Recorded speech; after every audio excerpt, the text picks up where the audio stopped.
ಸಾಕು ಒಂದೇ ಸರಿ ಎಸ್ ಸರ್ ಚಿತ್ರ ನೋಡಿದ್ದೀರಾ? ಹಾಂ ಏನ್ ಅನಿಸ್ತಾ ಇದೆ ಸರ್ ಇವತ್ತು ಚಿತ್ರ ನೋಡಿ? ಯಾಕಂದ್ರೆ 4ನೇ ಚಿತ್ರ ಸರ್ ಇಲ್ಲ ಬಜಾರ್ ಆಗ್ಬೋದು, ಆಮೇಲೆ ಅದು ಬರ್ತಾ ಆ್ಯಕ್ಚುಲಿ ಸುಮಾರು ಸಿನಿಮಾ, ಒಂದು 3 ಸಿನಿಮಾ, ಇದು 4ನೇ ಸಿನಿಮಾ.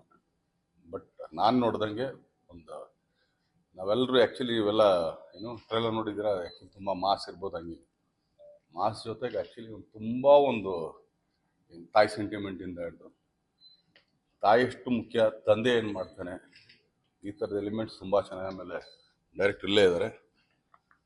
ನಾವು ಆ್ಯಕ್ಚುಲಿ ಫಸ್ಟ್ ಹಾಫ್ ನೋಡಿದಾಗ ಒಂದೆಲ್ಲೋ ಏನೋ ನೋಡ್ತಾ ಇದೀವಲ್ಲ ಅಂತ ಅನಿಸ್ತು. ಬಟ್ ಅದು ಆ್ಯಕ್ಚುಲಿ ಅದು ಮುಗಿದ ಮೇಲೆ ಆ್ಯಕ್ಚುಲಿ ಹೇಳ್ಬಾರ್ದು, ಅದು ಮುಗಿದ ಮೇಲೆ ಇನ್ನೊಂದು ಥರ ಇದೆ. ಆಮೇಲೆ ಹೌದಲ್ಲ ಇದೇನೋ ಇದು ಮಾಡ್ಕೊಂಡಲ್ಲ ನಾವು ಅಂತ. ಸೊ ಆ ಥರದ್ದೊಂದು ಸಿನಿಮಾ.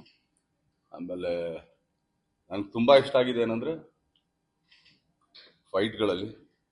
ಆಮೇಲೆ ಮುದುರಾಕ್ಷನ್ ನಾನು ಯಾವಾಗಲೂ ಹೇಳಿದೆ, ನಾನು ಅವತ್ತು ಏನೋ ಟ್ರೈಲರಿಂದ ಇದ್ರ ದಿನಾನು ಹೇಳಿದೆ, ತುಂಬ ಒಳ್ಳೆಯ ಸಾಂಗ್.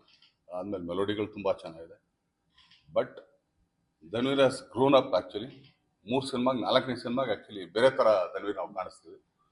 ಅದಲ್ಲದೆ ಫೈಟ್ಗಳನ್ನ ತುಂಬ ಚೆನ್ನಾಗಿ ಅಂದರೆ ಪೋರ್ಟ್ರೇಟ್ ಮಾಡ್ತಾರೆ ಗೊತ್ತಾ. ಆ್ಯಕ್ಚುಲಿ ಫೈಟ್ಗಳೇನು ಅಂದ್ಕೊಳ್ತೀವಿ, ಸುಮ್ಮನೆ ಒಡಿ ಬಡಿ ಇದಲ್ಲ, ಅವನು ಪೋರ್ಟ್ರೇಟ್ ಮಾಡೋದಿದೆಯಲ್ಲ ಈಗಿನ ದಿನಗಳಲ್ಲಿ. ಸೊ ತುಂಬ ಚೆನ್ನಾಗಿ ಮಾಡಿದ್ದಾರೆ.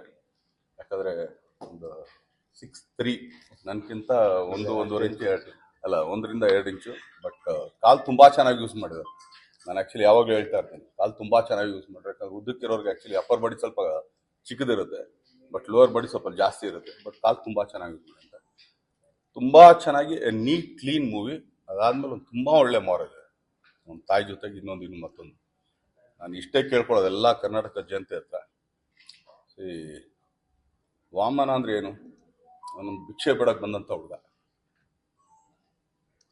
ಒಬ್ಬ ಬಲಿ ಚಕ್ರವರ್ತಿ ಹತ್ರ ಭಿಕ್ಷೆ ಬೇಡ್ತಾನೆ. ಸೊ 3 ಹೆಜ್ಜೆ ನೀನು ಎಲ್ಲರೂ ಹಿಡ್ಕೊ ಅಂತ ಹೇಳ್ತಾನೆ. ಅಲ್ಲಿ ಇಡ್ತಾನೆ, ಇಲ್ಲಿ ಇಡ್ತಾನೆ, ಕೊನೆಗೆ ಎಲ್ಲಿ ಹೆಜ್ಜೆ ಇಡಬೇಕು ಅಂತ.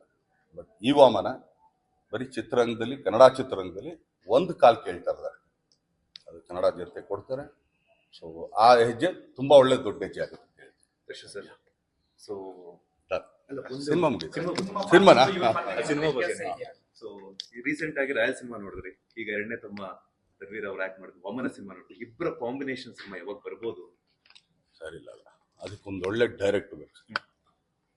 ನಾನು ಇವತ್ತು ಹೇಳ್ತಾ ಇರೋದೇನಂದ್ರೆ, ನಾನು ಮಾಡೋದಾಗ್ಲಿ ಇಲ್ಲ, ಚಿಕ್ಕಣ್ಣ ಮಾಡೋದಾಗ್ಲಿ ಇಲ್ಲ, ಧನ್ವೀರ್ ಮಾಡೋದಾಗ್ಲಿ ಇಲ್ಲ ಅನ್ನಲ್ಲ. ಒಂದು ಒಳ್ಳೆ ಕತೆ ಬರಬೇಕು. ಸುಮ್ಮನೆ ಧನ್ವೀರ್ ನಂಗೆ ಗೊತ್ತು, ಧನ್ವೀರ್ ಹಿಂಗೆ ಮಾಡೋದು, ನಾವು ಆ್ಯಕ್ಚುಲಿ ಒಂದು ಪದನೂ ಕೇಳಲ್ಲ, ಕಥೆನೂ ಕೇಳಲ್ಲ. ಧನ್ವೀರ್ ಮಾಡ್ತಾರೆ, ಆ್ಯಕ್ಚುಲಿ ನಮ್ಮ ಚಿಕ್ಕಣ್ಣನೂ ಮಾಡ್ತಾರೆ. ಆದರೆ ಅವರಿಬ್ಬರಿಗೆ ಆ್ಯಕ್ಚುಲಿ ನ್ಯಾಯ ಒದಗಿಸಂತ ಒಬ್ಬ ಡೈರೆಕ್ಟರ್ ಆ ಥರ ಬಂದರೆ ಖಂಡಿತ ಮಾಡ್ತೀವಿ. ಇನ್ನು ನಾವು ಮಾಡಲ್ಲ ಅಂತ ಏನು ಹೇಳ್ತಿಲ್ವ. ಅವತ್ತು ಹೇಳ್ತಾ ಇರೋದು ಇವತ್ತು ಹೇಳ್ತಾ ಇರೋದು ಒಂದೇ, ನಾವು ಮಾಡೋದು ಕನ್ನಡ ಸಿನಿಮಾ. ನಾವು ಆ್ಯಕ್ಚುಲಿ ಯಾವುದೇ ಬೇರೆ ಭಾಷೆ ಸಿನಿಮಾ ಮಾಡ್ತಾರೆ ಇಲ್ಲ, ನಾವೇನು ಪ್ಯಾನ್ ಇಂಡಿಯಾ ಸಿನಿಮಾ ಮಾಡ್ತೀವಿ. ಕರ್ನಾಟಕದ ಜನತೆಗೆ, ಇಲ್ಲಿರೋ ಥಿಯೇಟರ್ಗಳಿಗೆ, ಇಲ್ಲಿರೋ ಸಿನಿಮಾನ ನಾವು ಮಾಡ್ತೀವಿ. ಧನ್ವೀರ್ ಅಲ್ಲಿ ನಿಮ್ಮ ಫಿಲಮ್ ಮೂವಿಯಲ್ಲಿ ತುಂಬಾ ಇಂಟ್ರೆಸ್ಟಿಂಗ್, ತುಂಬಾ ಡಿಫ್ರೆನ್ಸಸ್ ಏನು ಹೋಲಿಕೆ ನೋಡಿ ಈ ಫಿಲಮ್ ನೀವು ಮಾಡ್ಬೇಕಾಯ್ತು ನಾನು ಕೂಡ ಅನ್ನೋದೇನಾದ್ರು ಬಂದಿದೆ ಈ ಫಿಲಮ್ ನೋಡೋದು? ಲವ್ ತುಂಬ ಚೆನ್ನಾಗಿ ಮಾಡಿದ್ದಾರೆ. ಆ್ಯಕ್ಚುಲಿ ಆ ಥರ ಲವ್ ನಾವು ಮಾಡ್ಬೇಕಂತ ತುಂಬ ಇಷ್ಟಪಡ್ತೀವಿ. ಬಟ್ ಯಾರು ಆ ಥರ ಲವ್ ಮಾಡಕ್ಕೆ ಕೊಡ್ತಾರಲ್ಲ ನಮ್ಗೆ ಅಷ್ಟೇ. ಸಾಂಗ್ ಬಗ್ಗೆ ನನಗೆ ಈ ತರ ಸಾಂಗ್ ಕೊಟ್ಟಿಲ್ಲ, ಒಳ್ಳೆ ಸಾಂಗ್ ಕೊಟ್ಟಿದ್ದಾರೆ. ಅಲ್ಲಲ್ಲ, ಅಂದರೆ ಮುದುರಾಕ್ಷಸ್ ತುಂಬ ಚೆನ್ನಾಗಿದೆ. ನಾವು ಯಾರು ಯೋಚನೆ ಮಾಡಿದ್ರೆ ನಿಮ್ಮ ಮದುವೆ ಆಗಿದೆ ಸರ್? ಆಗಿದೆ. ಯಾವತ್ತಾರು ಹೇಳಿದ್ರ ನಿಮ್ಮ ಹೆಂಡತಿಗೆ ಆ್ಯಕ್ಚುಲಿ ಮುದುರಾಕ್ಷಸ್ ಅಂತ? ಅಷ್ಟೇ ಅಲ್ವಾ? ಹಂಗೇನೆ ಮುದುರಾಕ್ಷಸ್ ಹೇಳಿದ್ರೆ ಅವ್ರಿಗೊಂದು ಖುಷಿ ಆಗುತ್ತೆ. ಚೆನ್ನಾಗಿದೆ ಅಷ್ಟೇ. ಸರಿ, ಥ್ಯಾಂಕ್ ಯು.